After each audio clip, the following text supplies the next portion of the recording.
It's time for our favorite segment here. It's time to get back to the Rob Liefeld train. It's time for Image in the 90s. And today we're talking about Youngblood number 6. Youngblood number 6 was a return to the Youngblood title after almost a year-long hiatus by Rob Liefeld. Other stuff had happened during this time, including like 10 issues of Team Youngblood. We haven't gotten there yet. Strike File, all that other stuff. Extreme is starting to expand, but Rob Liefeld took some time off, and he came in, and now he has Eric Stevenson as his scripter and editor, who is now currently, by the way, Eric Stevenson is the publisher of Image Comics. We have Danny Mickey doing the inks, though we do know that Rob Liefeld says he still inked his faces during this time. And Kiko Takanashi on the coloring, and Kurt Hathaway on the lettering. This issue is a level up across the board for Youngblood, and I am ready to talk about this. So we get introduced to this new character. His name is Lieutenant Cole Bravo. He's basically Cable. So in this day and age, and this book came out in 1994, we're entering this age of computer coloring. And Kiko Takanashi, if you look at it, it's a little bit too molded, a little bit too digital, a little bit too, obvious, a little too airbrush looking, but at the same time, holy cow, the coloring makes Rob's work really stand out. And I think Danny Mickey on the inking really makes it stand out as well. I think this is one of the best Rob Liefeld comics I have personally ever read. It is amazing. Rob was on an episode of Cartoonist Kayfabe talking about this issue in particular, and he says that he only allowed Kiko to color him because he wanted to stand out. So we get introduced to Colonel Bravo. He is totally Cable. He shows up. He's running from some people. He's having some badassery.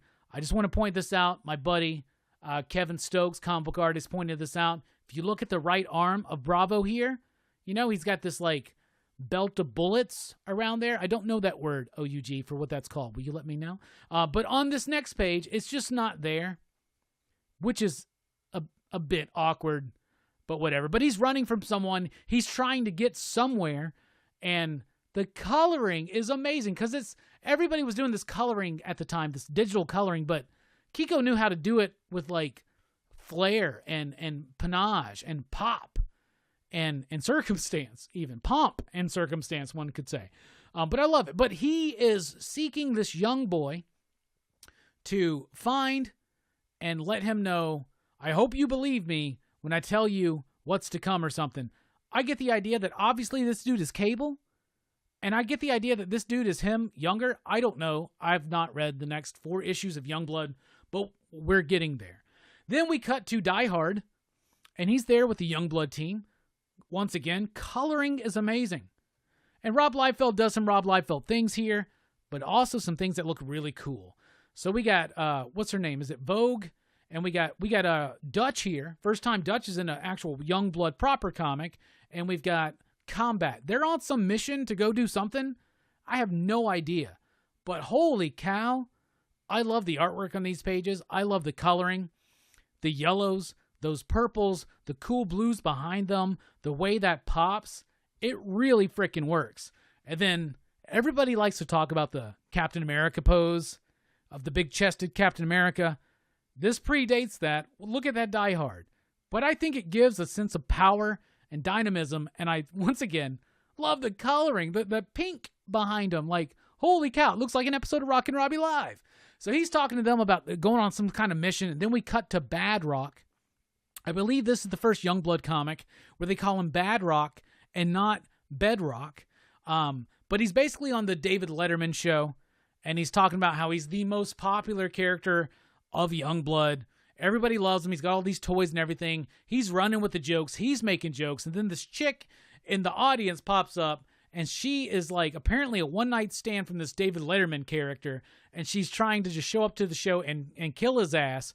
Bad Rock gets in the way, saves the day, and This is a funny bit. So he does one of those like Hulk smashes on the ground, but it only like knocks her out of the entire audience. Like, I guess he is very precise and like he figured all this shit out, but very precisely he hits the ground in such a way that it only pops her to him, and then he flicks her and knocks her out, saves the day, and his agent's like, your Q rating's going to go through the board. By the way, the lettering is super solid.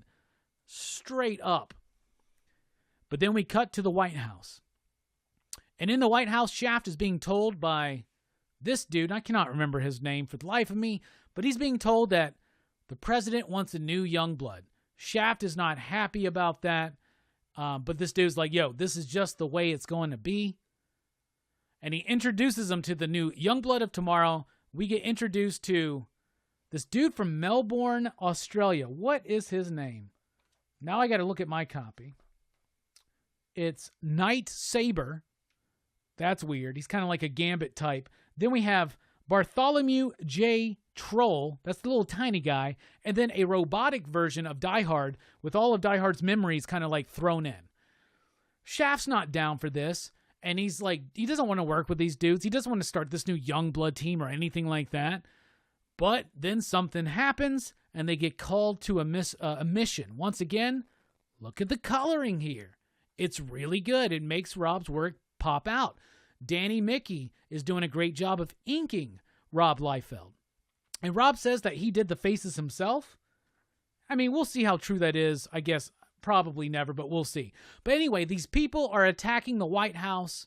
They're like this crazy, like extremist group or whatever. So it's just conveniently there for the new Youngblood to tackle. And then they go off in this great double-page spread. Dude, what's his name? Night Squire? What was his name again? Night Saber. Night Saber's little, like, do-rag. What the fuck is that, man? It's so silly.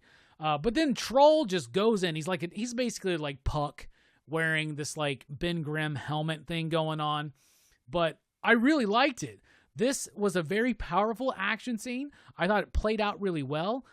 Night Saber is trying to show out for Shaft right here. He wants to make sure that he's noticed. He has the ability to absorb somebody's aggression and redirect it to them through an energetic force. So I really like that bit. But then he noticed, oh man, I just showed out. Nobody paid attention to me. I got to make sure to make Shaft knows that I'm the man. So weird. Then this composition kind of threw me off because it's ultra simple, but I like the composition. I like the energy, and since he's got this this version of Die Hard has this big robotic bulky body, I really like it.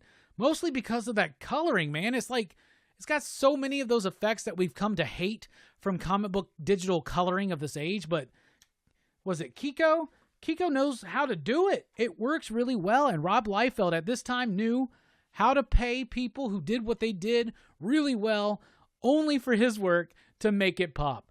I really like the character of Troll. He's a standout here. He is fearless and vibrant. Then we get this cool little bit here with the underlighting on the dude who is the one putting together the new Youngblood, and it's all going according to plan, he says. So he's not a good guy, y'all. He's setting all of this up, but for what purpose? Then we cut back to Bad Rock. Forget the other Die Hard. Forget the Colonel Bravo guy.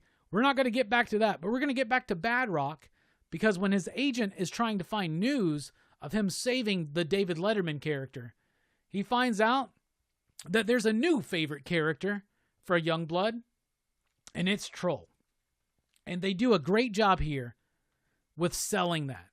There's a really great pull-out poster here of Chapel, who we don't have at all in this issue, the new Die Hard, Bad Rock, and Shaft. That looks dope. Then we got a little bit of a sketchbook. It's always cool to kind of see these sketchbook pages or whatnot. And, you know, they were coming off of a year break from Youngblood. They were doing other stuff. They've referenced other stuff that they were doing in, like, Strike File and Team Youngblood and things like that.